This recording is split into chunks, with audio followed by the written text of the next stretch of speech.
So, here we go again sa ating pag-vlog sa ating Italjet Dragster. At tayo ay nakakonect sa Fredcon FX Pro Insta360 X4. So, nakakonect siya, pwede siya. So, less hassle kasi wala ng mga wires, pwede na siyang Bluetooth, no? Kung may cardo kayo, etc. ng intercom, pwede yung Insta360 X4. Ngayon, titignan natin ang performance nitong itong Italjet Dragster kasi nung nakaraan, start natin para malaman nyo yung sound check. Yan! Kasi nung nakaraan, initial lang, so mabilisan lang, ano? So ngayon, ang gagawin natin, medyo hataw-hataw tayo ng konti sa kalsada para malaman natin kung gaano ba ito kabilis, no? Kung gaano ba ito katikas, no? Alright, so ating ihahataw itong Italjet Dragster 200, ano? Sa mga specifics na tong motor na to, so wala akong hindi naman masabi, pero hindi kasi ako, madetalye sa mga, basta ang alam ko, ito ay Italian brand, 200cc, at sporty look na scooter, at ito ang tinagurian na Ferrari ng mga scooter, no? So, ito ang pinakamahal na scooter sa lahat, kung di ako nagkakamali, ah. Ano to eh, parang limited edition lang, so wala ka nang makikita na ganito sa mga kasa. Ewan ko, correct me if I'm wrong. Eh, mabibili kang ganito, pero second hand. At ang range niya ay nasa 360,000, ganun, to 400. Bawas pa yung ano ron ha, yung tawag dito, yung mga accessories. Siyempre, kaganito ang motor mo, wala ka naman lagyan mo ng mga jack na mumurahin. Eh, kadalasan ang bagay dito ay mga all-ins. Yan, parang gato all-ins, dalawa. So ngayon, ang tanong, kaya ako binablog ito, kumbaga sa ating mga ordinaryong Pilipino, na sanay sa mga Japanese bike, lalo na itong mga scooter, no, mga pang-araw-araw, practical ba? O bibili ka ba ng ganitong motor? Kumbaga, pwede ba siya pang-araw-araw? Pero kasi kung meron ka mga option na NMAX, Aerox na mas mura, at mas mura ang maintenance, di ba? Siyempre, mas maliit ang makina kasi 155cc or yung ADV 160. So, mas practical. Pero kasi bibili ka ng ganito, hindi para magtipid, no? Hindi para ipanghanap buhay. Yung kasi yung katotohanan doon. Itong motor na to ay hindi siya pang tawag dito. Panghanap buhay nga, hindi siya pang alam niyo na yun.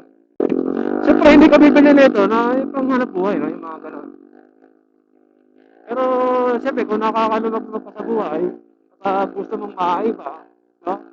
Kumbaga, gusto mong ipakita sa lahat na you are someone who can afford Italian bike. So, ito yon.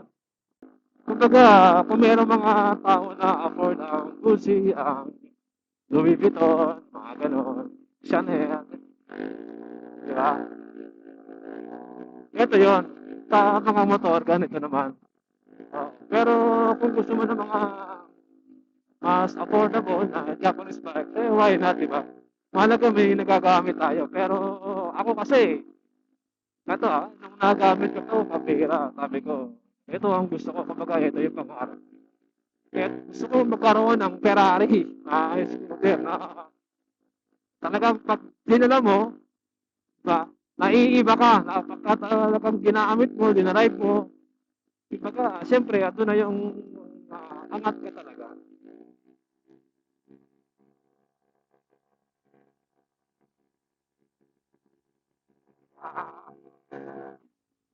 Sarap. Saka ang sarap yung dalhin tawag dito. Dahil nga sa all-lanes, tapos para siyang parang adventure bike na di mo malaman.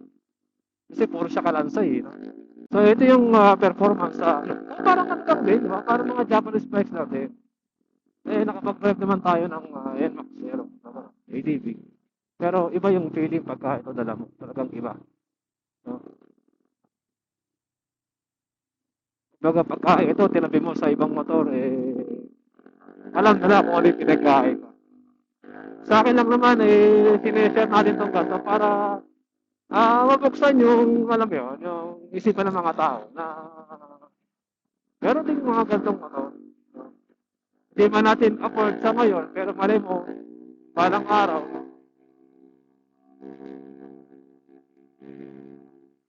woo, ma-afford natin, di ba?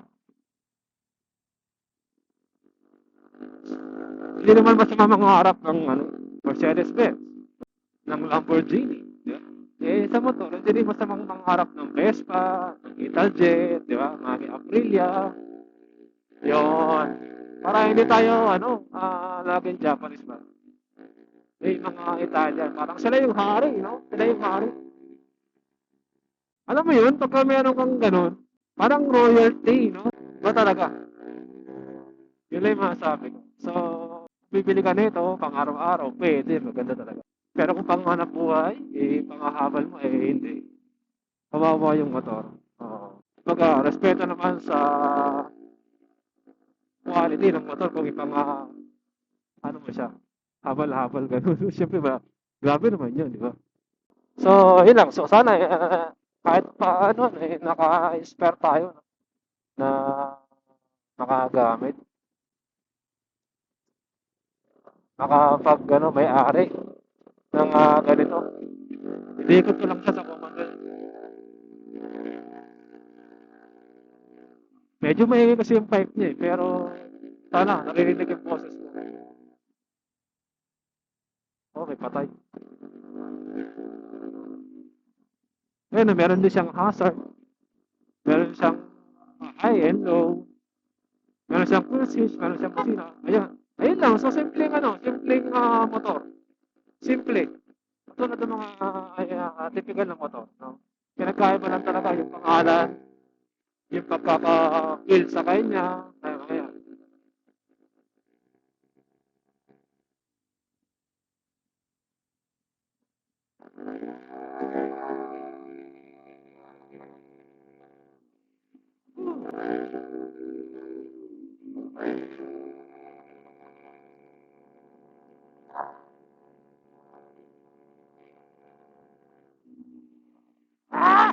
Ito kasi ginawa tong motor na to para parang alam mo, para kumarera. So, ginawa siya para kumarera.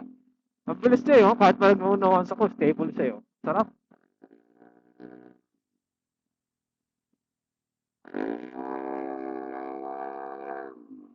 Saka bumaga yung helmet ko sa kanya.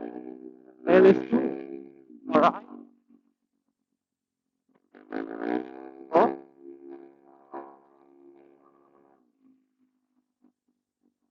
nasa natin na pala ako, di ko alam.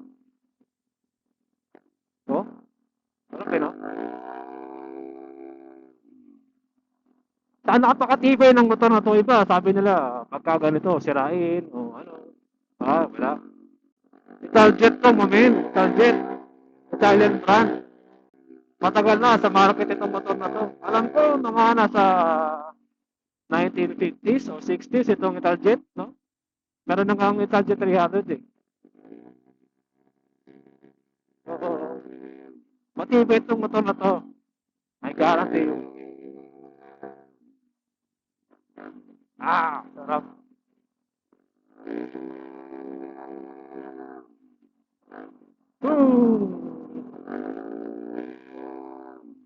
Township. Sarap. Tsaka pag ito motor mo, pogi ka talaga. Oo. Kahit naka-helmet ka, pogi ka. Oo, kasi hindi nakikita mukha mo eh.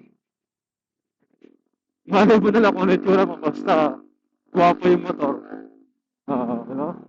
So, kaya, kailangan natin magsipag ng sobra para magkaroon tayo ng ganitong motor. Kasi kung ano tayo, minimum wage earner. So, kailangan natin tumiskate ng sobra para magkaroon ng ganitong motor. Kailangan natin ng business para ma-maintain yung, alam mo yun, yung ganitong motor. Kahit ako, hindi ko kaya bumili nito eh. Kasi sa halagang 300 o 400,000, may big bike ka na eh. Meron ka ng Versys, gano'n, MT-07, na second hand, 650cc, may sukli ka pa nga. Pwede ka bumili ng 500cc, 400, gano'n. Diba? Tapos, halagang 400,000, scooter lang, 200cc. So, parang alam mo yun, di ba? Iba talaga yung category nitong motor na to. Ibang iba talaga. Sabi ko nga, lifestyle ang hinaano nito. Nagbibigay siya ng mensahe na, men, di ba? Afford ko ang Louis Vuitton. Yun lang. Kaya, yun lang yung dahilan ba't ka bibili ng ganito. Pang araw-araw, pwede. Pamasok, pwede. Di ba? Panghanap buhay, pwede. Pang vlog, pwede, yun. Pwede mo siyang gamitin na panghanap buhay sa vlog, di ba? Iba-vlog mo siya. Kikita siya ng pera. Alright. Kaya, tawag dito, subscribe na kayo. Ang bira naman, di ba? Subscribe kayo. O, i-like nyo, share nyo, para dumami pera natin. Para makabili na tayo ng ano. Ang ganito. Yan o, merong X-Max sa likod. Yan ay 300cc ng Yamaha. Maganda rin yan. Kasi, kahit na paano na nakagamit din tayo. Yan, tingin mo nasa likod lang siya. Hindi siya maabat. Kasi tinitignan niya yung motor yun. Sa likod lang siya. Na-observe niya. Mas mahal ito sa X-Max. Biro niyo naman, Yamaha yun, 300cc. Tapos, Italjet Dragster 200, di ba? Ibang iba talaga, no? Kung kumpara mo kung yung laki ng makina, no? Yan, may TCS yan. Yung X-Max ito, wala. Ano lang to, ABS. Tapos disc brake. Pero mas mahal ito. Diba? So, ayun lang. Ayun o, siya, X-Max ba? Mabante na siya. Hindi naman sa niyayapang ko, ano. Pero kumbaga gusto kong buksan ang isipan ng lahat, diba? Na merong mga ganitong motor. Oo. Kumbaga, kung ako mangangarap lang, ito ang papangarapin ko. Italjet Dragster. Ito na yun. Kaya binenta ko motor ko eh. Wala lang akong motor. Ang hirap na lang ako ng motor ngayon. Ang matindi ron, ang inihiram ko, dragster pa.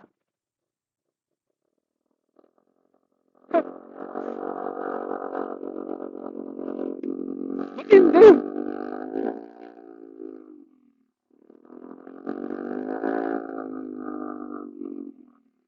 Kaya pasalamat tayo ng sobra sa may-ari ng motor na napakabait.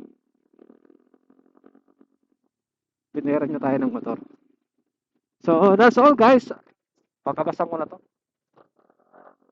If you have any questions about this very wonderful scooter, no? Kung ano man ang adjective dito sa motor na to, comment lang kayo, pag-usapan natin yan, no?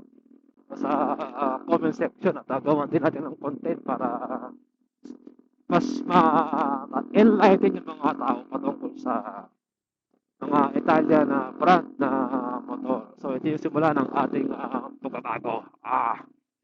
Ito yung simula ng ating pag-unlad. Ito ang magpapayaman sa atin. Alright. So that's all guys. Alright, safe. Bro. Wow. Ha? Oo. All-in, sino? Ano yan? Nasa ano yan? 40,000. Oo. Yung dalawa yan eh. Oh. Hindi, isa lang yun. Mga ganun ang range niya. So, bali parang nasa kulang-kulang sandaan na. NMAX na, no? Shock pa lang yun. Kaya mas shock ka eh. Oo, yung kaha niya, no? Dito motor mo na yun. Ganito motor mo. Ba't ganito mga motor natin, eh, no? Shock pa lang, dalawa. Pagsustamin na, medyo.